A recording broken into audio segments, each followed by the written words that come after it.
Afin d'intégrer aisément les documents, Gédéon possède des bannettes utilisateurs. La boîte Drag and Drop de Gédéon permet de faire glisser des documents en provenance du réseau, quel que soit leur type, ou bien encore des mails avec leurs pièces jointes.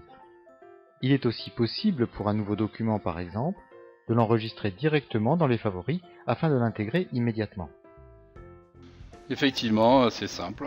Mais que faut-il installer sur les postes utilisateurs? Rien. L'architecture de Gédéon permet en effet une utilisation sans installation préalable sur le poste.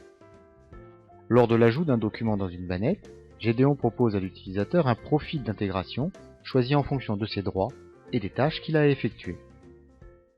L'utilisateur peut alors associer son document à un numéro de BL par exemple, ou à un numéro de facture, ou bien encore un numéro de commande. Gédéon récupérera automatiquement toutes les valeurs telles que le code et le nom du client. Associer un type de document permettra des recherches futures plus ciblées. Mais comment faire lorsqu'on ne connaît pas le numéro de commande ou le numéro de facture?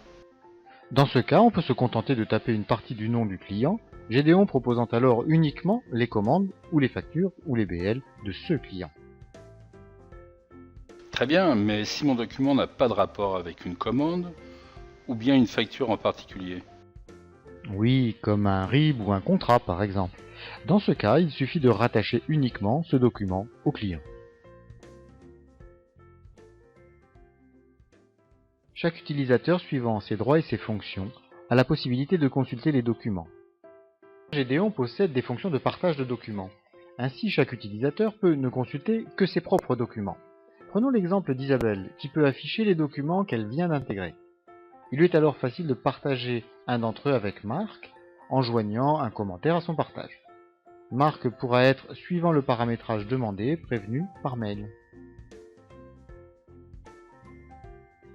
Voyons ce que Marc a reçu. Le document partagé se trouve donc dans sa bannette. Comme pour Isabelle, il a la possibilité d'ajouter un commentaire ou une pièce jointe. Il peut aussi modifier le document et renseigner la partie technique demandée par Isabelle, puis transmettre à Pierre pour finaliser le document. Revenons à présent en consultation des documents d'Isabelle. Le document modifié par Marc vient d'être mis à jour. Les différentes notes aussi. Dans cet exemple de paramétrage, chaque version de document remplace la précédente, mais pour autant, les différentes étapes peuvent être consultées au travers du suivi du document. Un affichage de chacune des évolutions permet d'assurer une traçabilité parfaite. Très bien, je vois l'état général et l'action de chaque utilisateur pour le document. Mais Gédéon répond-il aux normes relatives au coffre-fort numérique? Oui, bien entendu. Et je vous invite d'ailleurs à découvrir cette fonctionnalité au travers de notre film intitulé « Consulter les documents ».